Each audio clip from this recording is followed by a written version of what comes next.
And tonight, if you have your Bibles, be turning to 1 Corinthians chapter 7. 1 Corinthians 7. Paul, as we begin chapter 7, kind of shifts gears from what he's dealt with already. He's mentioned that he's received reports from those of Chloe in chapter 1. In chapter 5, he speaks of the word that has been reported to him. But in chapter 7, he opens with the idea of concerning the matters about which you wrote, that they have been corresponding with Paul through letter writing. In fact, Paul, we've already noticed in chapter 5 and 6 that he has written another letter to them earlier, prior to what we have as 1 Corinthians. And a lot of people say, well, where is that letter? Where is the first Corinthians letter, not the letter of 1 Corinthians? Where's the one that came before this? Well, I don't know, and it doesn't matter. God saw fit to keep this one for us. This is the one that God wants us to know. What was in the other letter? People have made conjectures and said, well, that first letter is tacked on to the end of 1 Corinthians, or maybe it was tacked on to the end of 2 Corinthians, and that we really have it. But it doesn't matter that we don't have it. What we need to understand is what God needed for us to know, He preserved. That's where our faith is. And so we have what we refer to as the canon of the New Testament with the 27 books, and it begins in our discourse with the Corinthians. What was preserved for us is this 1 Corinthians letter. So even though Paul has mentioned a letter that he has written to them, and now he's mentioning here a letter they have written back to him. Well, how often have they gone back and forth? I don't know. There are some have even, based upon other parts of the letter, that there's another letter, there's at least 2 letters prior to this one. Again, if there are 2, that's fine. If there was 1, that's okay. We have preserved what God needed us to know. And that's our great confidence. So he says, now concerning the matters about which you wrote. And the next phrase, this next phrase here in verse 1, there's some doubt as to whether this is Paul quoting from something they said. The ESV puts it as a quote. It is good for a man not to have sexual relations with a woman, or literally, it is good for a man not to touch a woman, and end quote. And so, is this something that they wrote to him saying, it's good for a man not to touch a woman? Is this Paul making a declaration at the beginning or at the outset of this discussion, it's good for a man not to touch a woman?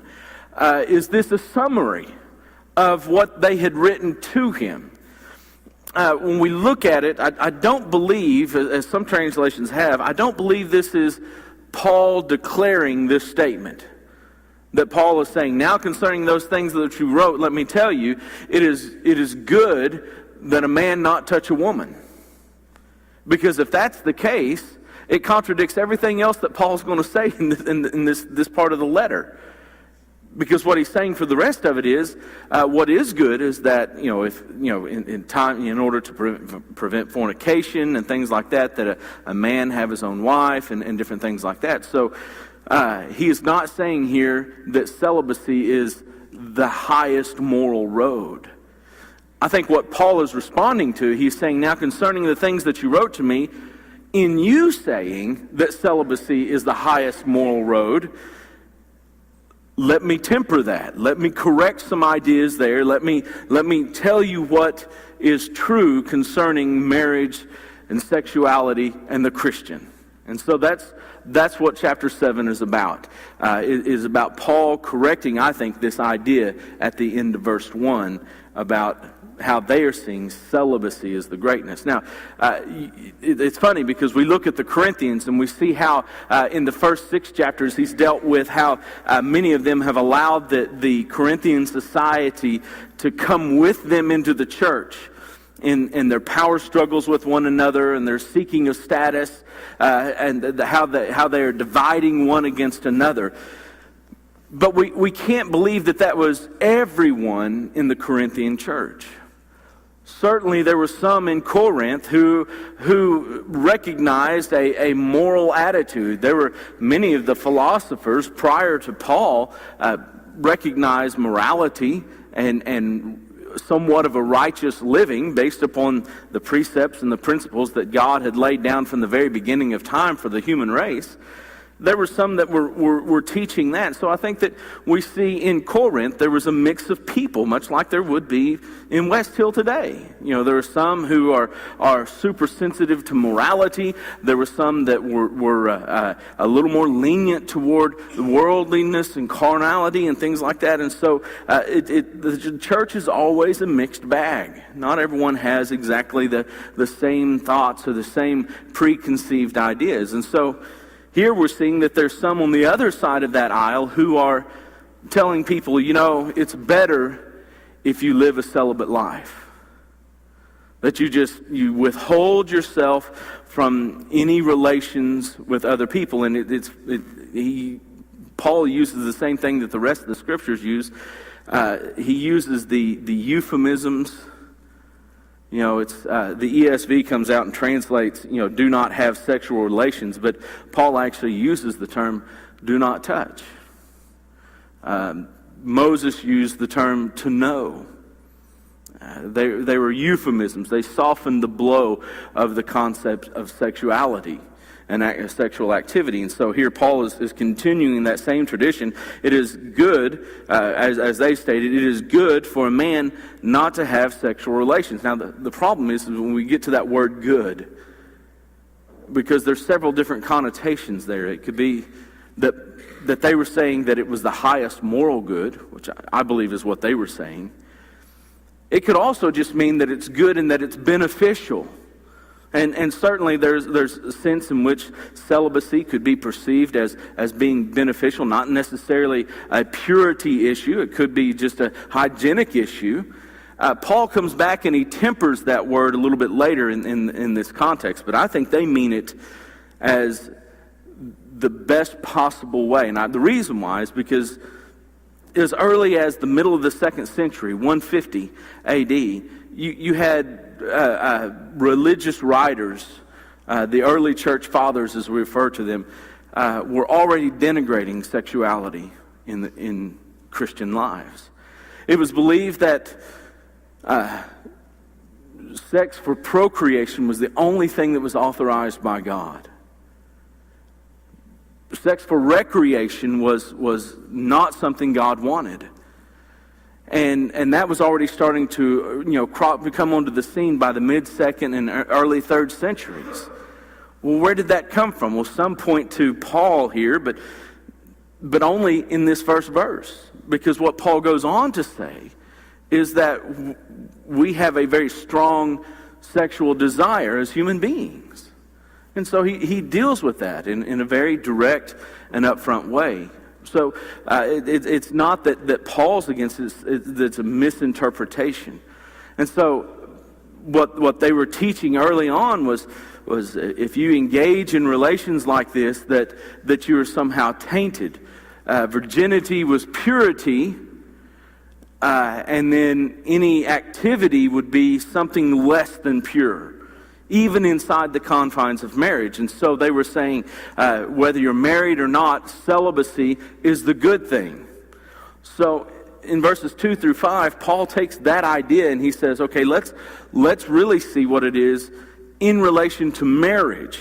He says, but because of the temptation to fornication or sexual immorality, each man should have his own wife and each woman her own husband.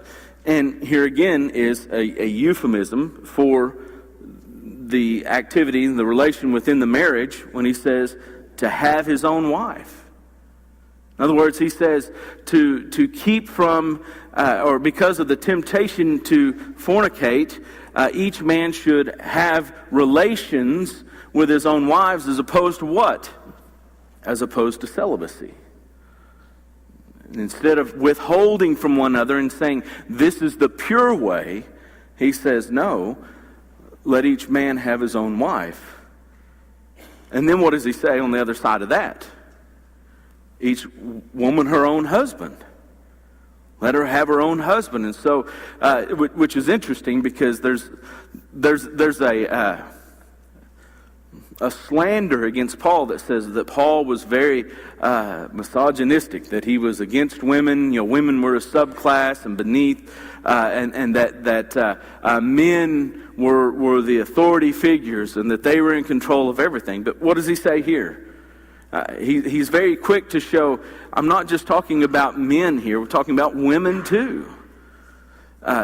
Later he says that a husband does not have authority over his own body, but the wife, and the wife does not have authority over her own body, but the husband. So he flips it each time nearly to show that these teachings on marriage and sexuality apply to both men and women. They're not just one gender focused or the other, which is different. In fact, all of the contemporary literature from Rome and prior to this from Greece that we have, it accounts for the man as the Lord and the sovereign of his household, and that he makes all the decisions. That was very much Greco-Roman culture. But Paul comes in and he says, he is for her and she is for him. They share a mutual attachment and obligation toward one another. So if he's quoting from their letter about this sexuality, and he says that to avoid fornication, each man should have his own wife, he's not saying that each man should get married, because just a few verses later he says, if you're not married, what should you do? You should remain unmarried. So that would be a contradiction. What he's saying is each man should have relations with his own wife to keep him from trying to go to some illicit place to receive his sexual gratification. The same with the woman. She has to have her own husband to preclude this sexual immorality, to stave it off. So they are together. The husband should give to his wife her conjugal rights, and likewise the wife to her husband. The wife does not have authority over her own body, but the husband does. Likewise, the husband does not have authority over his own body, but the wife does. Do not deprive one another, except perhaps by agreement for a limited time, that you may devote yourselves to prayer, but then come together again, so that Satan may not tempt you because of your lack of self-control. So the whole context here in these verses is about celibacy in relation to the marriage relationship in particular. He uses terms that are very much legal: conjugal rights, authority. Marriage in any society has always been affected by civil law in some ways. But understand, Paul is not here trying to give a full theological discourse on marriage. He's answering a question. He's not here trying to lay out before us everything that Jesus has to say about marriage and love and relationships and divorce as he gets later in the chapter. He is answering specific questions about this summary. It is good for a man not to touch a woman. And so we keep it in that context, and we see that he's specifically referring to marriages. Do not deprive one another, except perhaps by agreement. There's another one of those legal terms like rights and authority and agreement. We're talking about consent with one another. Paul is not saying here that marriage is not a relationship built upon love. We might get that idea if we're reading this and we say, well, Paul's just looking at marriage as a legal binding agreement, and he's not considering love and feelings. Again, he's not giving us the full treaty of what marriage is. He's answering a specific question. I believe Paul has an assumption here that marriage is based upon love and feelings, mutual appreciation and harmony in the marriage itself. But yeah, there are some obligations, some natural obligations, what he calls in this context in the ESV, the conjugal rights.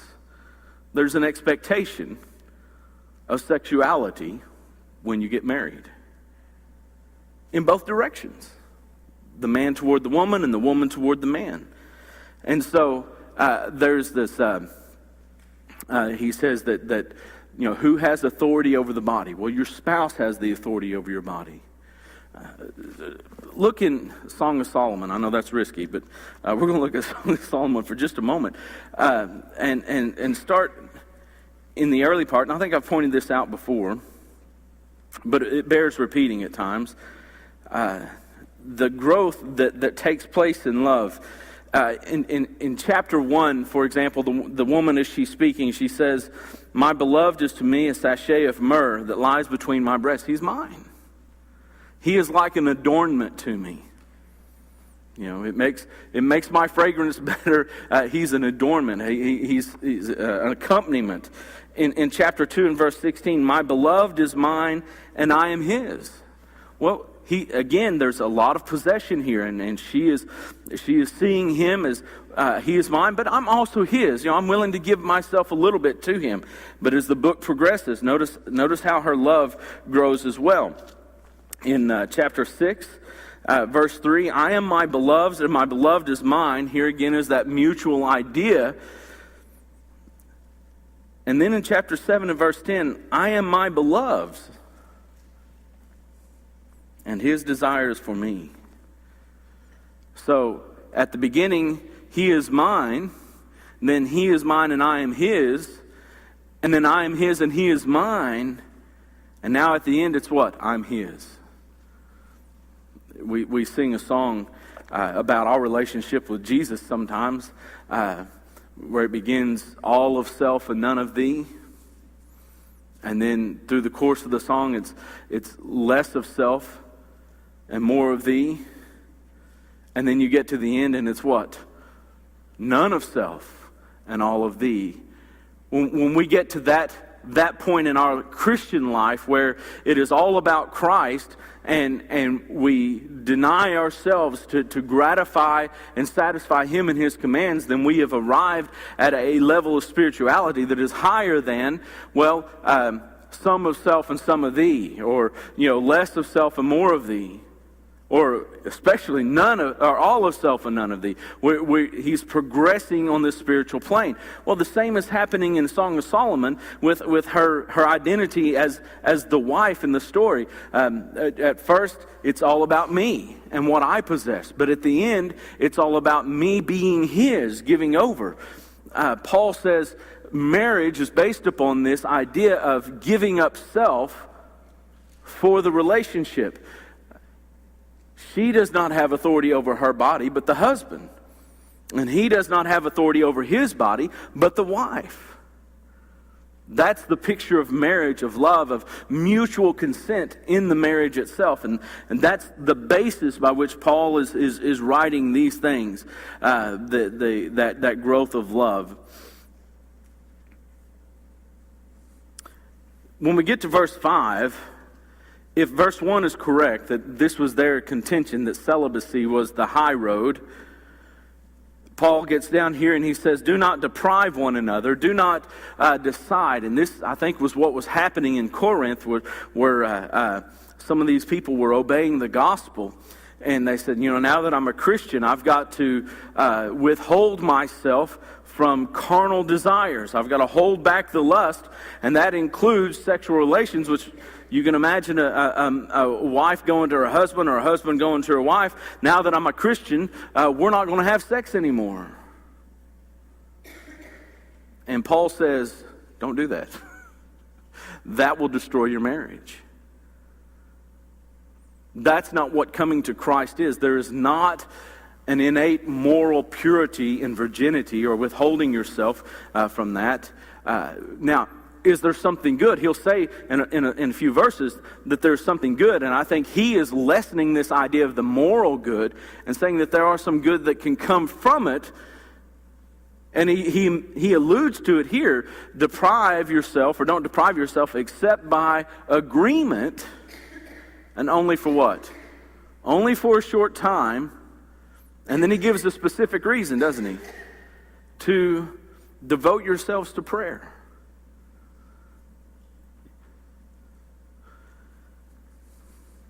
later when he speaks of, we'll just continue on because it's the very next verses. He says in verse 6, now a concession. In other words, I'm going to concede something. We're going to go back and we're going to agree on something. Now, some people said, well, Paul is saying, here's the concession, verse 6 and the rest of verse 6. But I think Paul is looking back to that summary statement in verse 1. A concession to the idea of it is good for a man not to touch a woman. What's the concession? Well, I say this as a concession, that it is good for them to remain single as I am. Now he's shifting away from those who are married, and he's saying to those who are single, but if they cannot exercise self-control, literally, if they are not exercising self-control, they should marry, for it is better to marry than to be aflamed with passion or burning with passion. The good of celibacy isn't a purer life. The good of celibacy is that just as there are certain natural assumptions and obligations with the marriage that there will be sexual relationships, there's other assumptions about marriage, that we will have a mutual care and concern for one another, that we're providing a household, that we're raising children. There are certain natural obligations that go with a marriage that if you're not married, those obligations are taken away. If I'm not married and having children, I don't have to worry about putting food on the table. If I'm not married, I don't have to worry about the welfare and well-being of my spouse. Paul didn't have those obligations. So what did he do? He devoted himself more deeply to the ministry.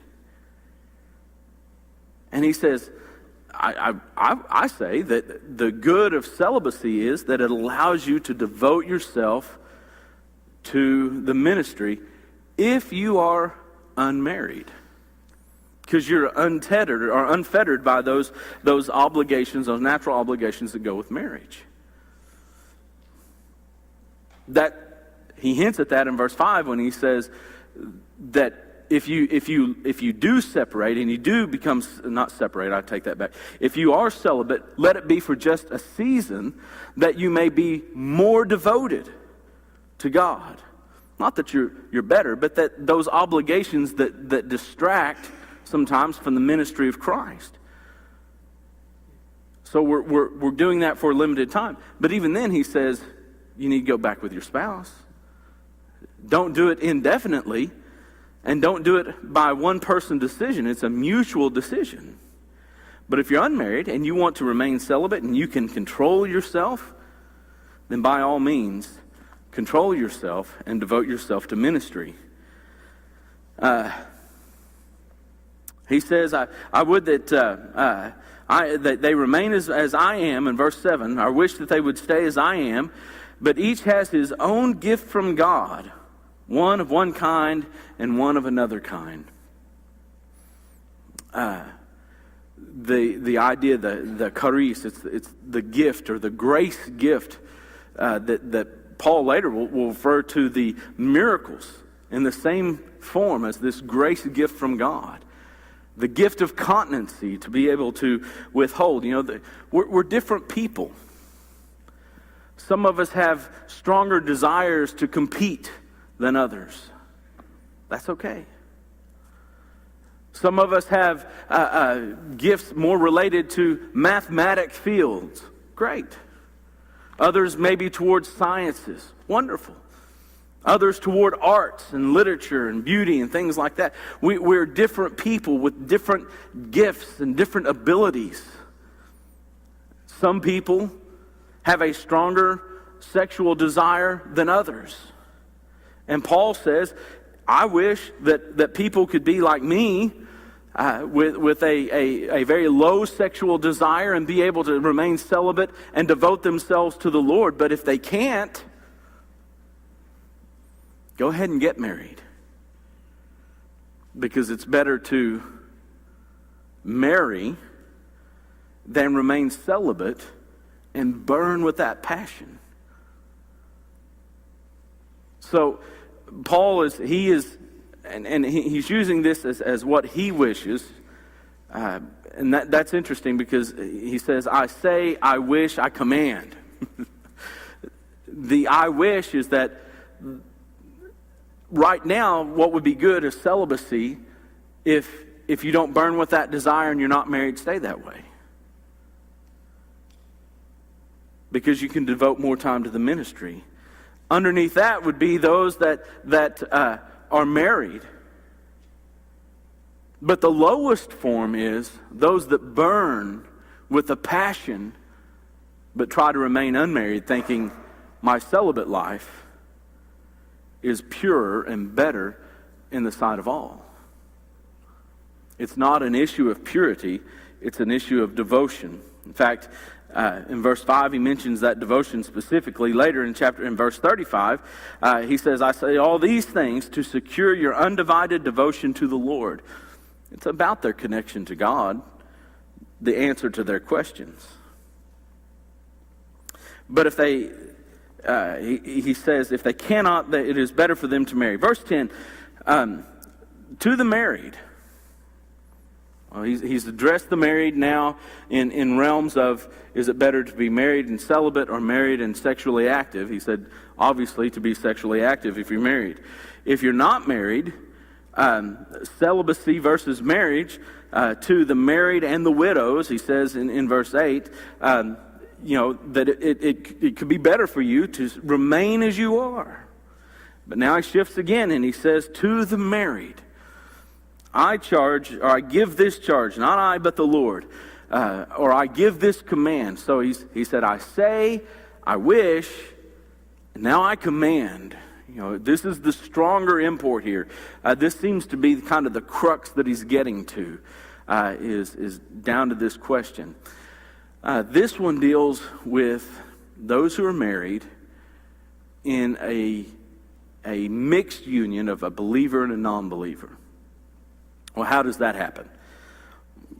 Basically, one of two ways. One is that they were not Christians when they were married, and one of them becomes a Christian and the other one does not. The other way is that before they were married, one was a Christian and one was not, and they get married that way. However they get there, Paul is addressing how do you deal with that now. It appears that some of the Corinthians were saying, well, now that I'm a Christian, now that I'm inflamed of the Holy Spirit, now that I'm a pneumatic, a spiritual being, as he referred to them as they thought they were, now that I'm holy as God is holy and all this, you're dragging me down. You are an anchor to my soul on this earth. Not being a Christian, you're dragging me down. I can't stay with you. And Paul is now correcting that idea about divorce over the cause of faith. To the married, I give this charge. But he adds weight even to it. It's not just me, but the Lord, Jesus. And so, Jesus deals with marriage in a few places during his ministry, but probably the one that we know most is Matthew 19:9, or followed also in Mark chapter 10, or the parallel passages. But here Jesus, he says that divorce. There's one exception for divorce. If a man puts away his wife and marries another, he commits adultery, unless what? What's the one exception Jesus gives in Matthew 19:9? Fornication, right. So, unless there's fornication, that changes the rule. But the general rule is, a man shall leave his father and mother and cleave unto his wife, right? The rule that Jesus continues with is that once they're married, if he divorces her or she divorces him and marries another person, when they're joined to that second person, that is adultery. Unless fornication was the cause of the divorce. Unless the implication, unless he was the one innocent of the fornication. He's not saying, Jesus is not saying, well, if you're in a bad marriage, if you'll go out and sleep with someone else, then you can divorce your wife and go get married. He's saying, that's not it. It's if your spouse goes out and does that, then you have the option. I know some people say, if that adultery, that fornication is committed, you've got to divorce them. The Bible doesn't say you have to divorce. It says in that instance, you have the opportunity or option if you desire to divorce. That is the foundation upon which Paul is going to lay these next verses. Now, he's not trying to give a full systematized theology of marriage and divorce and remarriage and everything here. He's assuming that they're familiar with the Lord's teaching, which by the time he is writing this, the Gospels of Mark and Matthew are probably already written. They probably have copies of them at the church in Corinth. They would have known the teaching of Jesus. And so he is assuming they know that, and that becomes the foundation. I give this charge, not I, but the Lord. The wife should not separate from her husband. And the ESV has a parenthetical here. But if she does, she should remain unmarried or else be reconciled to her husband. And the husband should not divorce his wife. Here again we see the mutual obligation from husband and wife. She must not, the word should not separate, it's really the imperative. She must not separate from her husband. And the husband must not separate from his wife. I will make note that there's actually two different words that are translated here in the Greek for the wife should not separate from her husband, and the husband should not divorce his wife. The ESV uses the word separate and divorce to signify that there is a change in the Greek word. And so, the question is, is it stronger language? In this case, the two different words, they're both active, but is there stronger language for the man or stronger for the woman, or what is? We're not sure exactly why Paul chose to use two different words, but they are synonymous. They mean the same thing. Today in our modern society, we look at separating as different from divorce. That separating is a mutual consent to live apart without the legal ramifications of divorce. But these two words that are used here are used throughout Greco-Roman writings to refer to the same instance. They're synonymous that way. It'd be kind of like, he's glad and he is happy. They're basically synonymous. They mean the same ideas. Are there some nuances of different? Maybe so, but we use them in the same way. And the same thing here, separation and divorce, even though Paul's using two different words, it appears to be that they have the same meaning, that we're not to break the marriage union. And that's the impact of what he's saying. But he does have that parenthetical in there. If she does, let her what? Remain unmarried, or else be reconciled to her husband. Those are her options. She can remain unmarried. David Garland, in his commentary, says specifically that the phrase should actually read, and none of the other commentators I read said this, but he said that she should remain unmarried so that she can be reconciled to her husband. The impact being that there is an assumption that she's going to go back. He bases that upon the Jewish tradition was under law that if you divorced your wife and she went to be another man's wife, that you could not take her again to be your wife. And so the idea was let her remain unmarried so that there can be reconciliation in time. If she went to another man, that would preclude the reconciliation. But it does seem more likely that Paul is saying, let her do one of two things, remain unmarried or be reconciled back to that union. Point being that as far as Jesus is concerned, no legal act or demonstration of a husband separating from a wife or a wife separating from her husband actually breaks down a marriage which God has joined together. What God has joined together, Jesus said, let not man put asunder.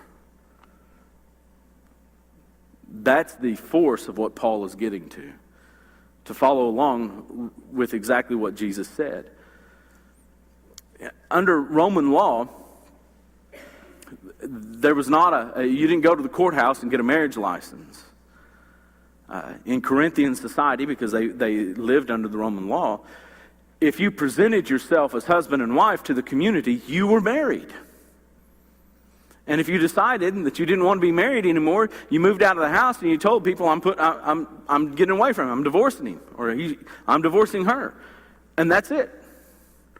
It was a matter of you dwelt together by mutual consent, and you stayed together by mutual consent. And if you divorced, it was unilateral. Only one of you had to do it. She was not to separate from her husband, unilateral. He is not to separate from his wife, unilateral. Literally, must not divorce. Marriage is supposed to stay intact. What God has joined together, let not man put asunder. Now to the rest, I say, I not the Lord, that if any brother has a wife. Now, this doesn't mean that the Lord has nothing to say about these things. This means that Paul is explaining how to apply the Lord's decree that marriages stay intact, a man leave his father and his mother, cleave unto his wife, and except for fornication, it stays that way until the end. How does that apply to a brother or a sister who is now married to someone who is an unbeliever? To the rest, I say, not I, but the Lord, or I, not the Lord, that if any brother has a wife who is an unbeliever and she consents to live with him, he should not divorce her. Or again, here's that it's not the subjunctive should not, it's the imperative must not. He must not divorce her. In other words, if she is an unbeliever and he's gone off and he's obeyed the gospel, she is still an unbeliever, and she says to him, you know what, I know you're a Christian now, and I want you to live that Christian life. I want you to be faithful, and I don't want to be a drag on you, but I'm not going to go to church with you. I'm not going to obey the gospel. I don't believe in Jesus. Caesar is my Lord. If that's the household you're living in, he says, you must not divorce. And then the flip side of that. If any woman has a husband who is an unbeliever and he consents to live with her, she must not divorce him. Same idea. A mixed faith relationship is not a grounds for divorce. For the unbelieving husband is made holy because of his wife, and the unbelieving wife is made holy because of her husband. How is an unholy wife made holy because of her believing husband?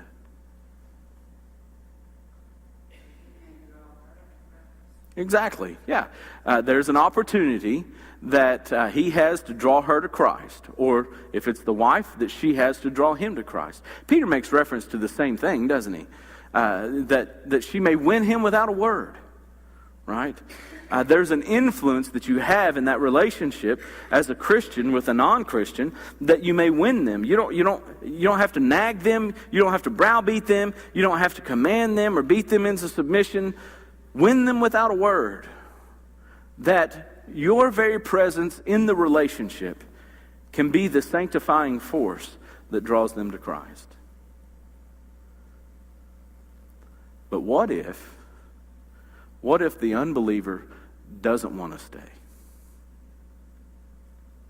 That's verse 15.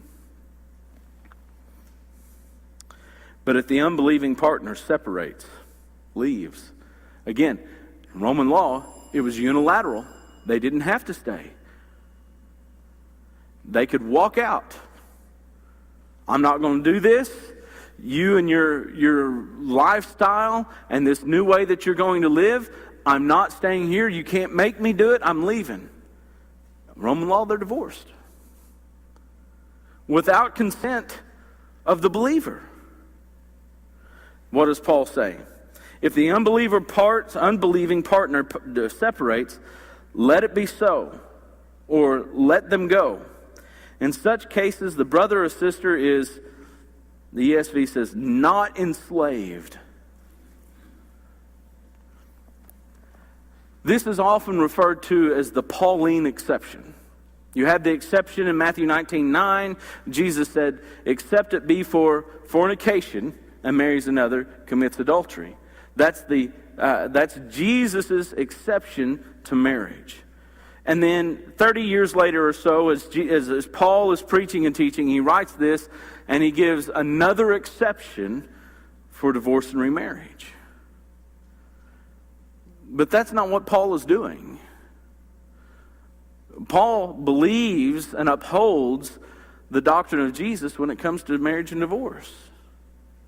What he says is, you are not a slave to your spouse so that you chase after them and leave your faith behind.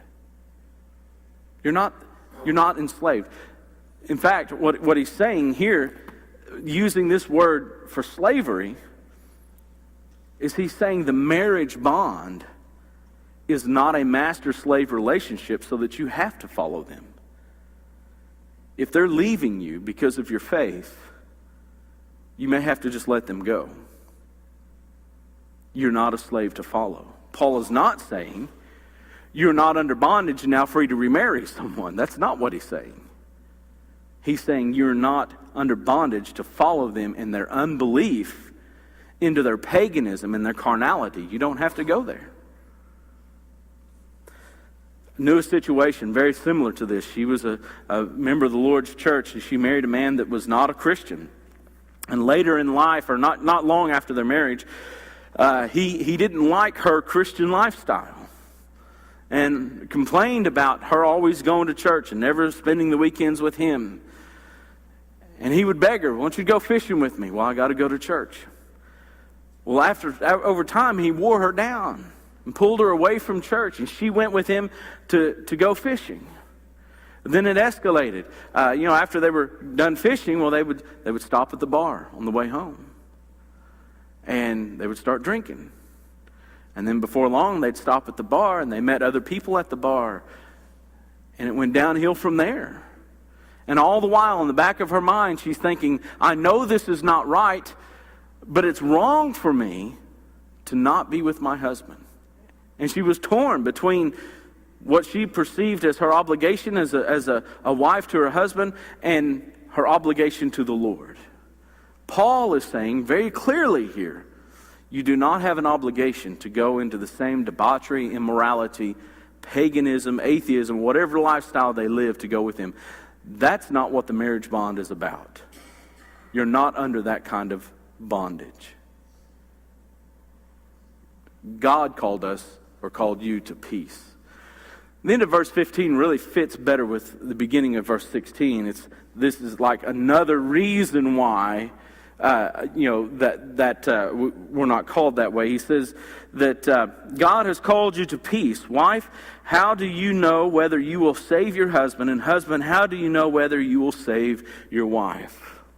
The peace in the relationship is that you are content to stay there with an unbeliever in hopes that one day your conduct will convert them. That's the peace that God has called us to. Peace in the marriage relationship.